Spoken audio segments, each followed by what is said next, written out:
من ز بیمهری تو سوختم، اشک بر پیکر جان داده نریز.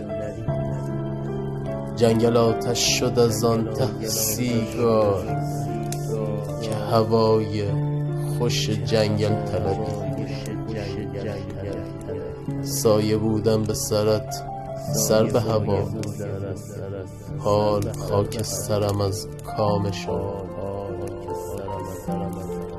همچو ققنوس اگر برخیزم، ندهم راه به هر بی سر و پا.